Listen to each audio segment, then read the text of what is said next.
When you think of medieval times, you're probably imagining a primitive, disconnected society with no technology or progress. But this couldn't be farther from the truth. In fact, many of our modern day institutions that we take for granted originated in the medieval times, and the concept of banking is no different. And that's exactly what we're exploring in today's video. If you're new here, welcome to History Meets Finance, where we make documentaries that tell you the history and interesting stories about money. We put out new videos every single week, so please do subscribe if you haven't already. Okay, let's get back to the topic of how banking worked in medieval times. Okay, so in medieval times, society was definitely not primitive or disorganized like we usually think. In fact, this was a period defined by tremendous social and economic progress.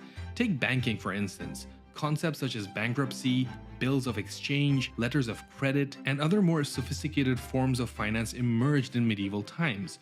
What's more interesting is perhaps how medieval banking started in the first place. You see, looking back, there seems to be two independent developments that led to the emergence of banking. The first was the expulsion of Jewish people from Iberia because of religious intolerance. This coincidentally was happening at the same time Italy was beginning to experience tremendous economic growth, and where persecution of Jewish people were less prevalent. You see, farmers needed loans to improve their agricultural outputs, and because there was an increasing demand and growing number of buyers, they really needed some support. Also, the growing merchant class needed loans for their own longer distance trading ventures. So the Jewish people actually fulfilled this void, and they played the role of early bankers. There were two things that gave them a major advantage as financiers. The first was that they brought with them more advanced lending practices from the Middle East. You see, Europeans were simply slower to adopt these methods for their own use. And the second advantage was that unlike local Christians, they were not forbidden from charging interest. Not only did they provide high-risk loans, but they also provide other services such as underwriting, keeping accounts of transactions, and securing deposits. And as the Italian economy grew more complex,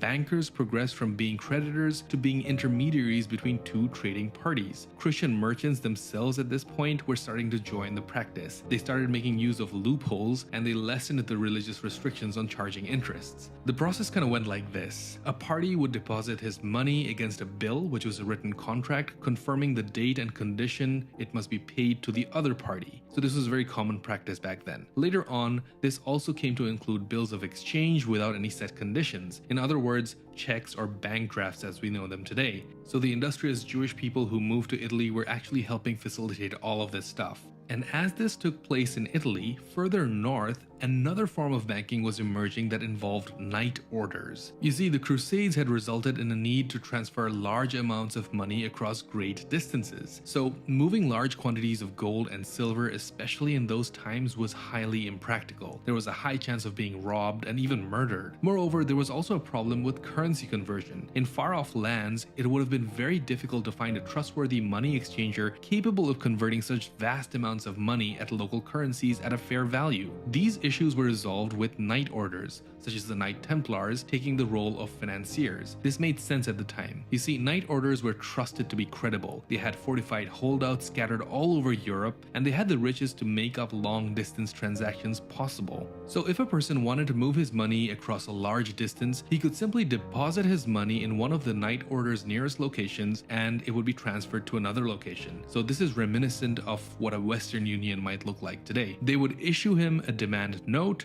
This would be used at any other branches, and they would get the same amount of money back in a local currency. This actually led to the formation of international banking at the time. Now, in both examples, with the Jewish intermediaries in Italy and with the knight orders, you can notice a similarity. Both of them addressed the movement of money, and both of them emerged as an outcome of religious fanaticism. It's really fascinating to see how in history, how seemingly unrelated events can cause massive changes and even spur innovation. So we've talked about how some of these banking practices originated. Now let's talk about medieval banking practices once they were a norm.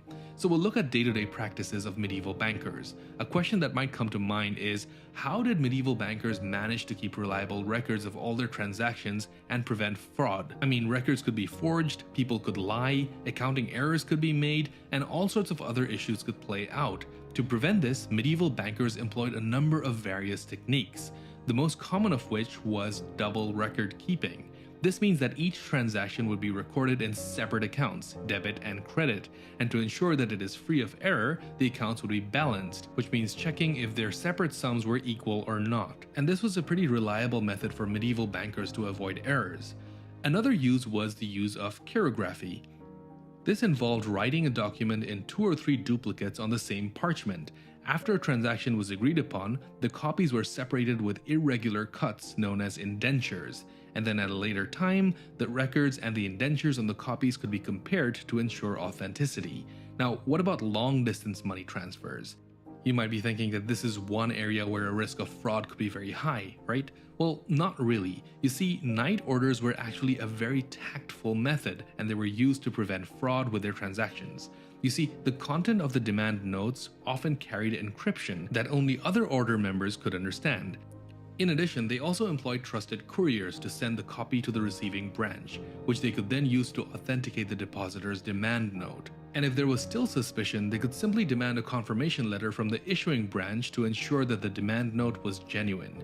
You see, these tactics would later be copied by more secular banking establishments that began to pop up in Europe as they began experiencing the Renaissance. In fact, these practices still apply in modern banking: encryption of information, two-way verifications, real-time confirmation via phone calls for large transactions.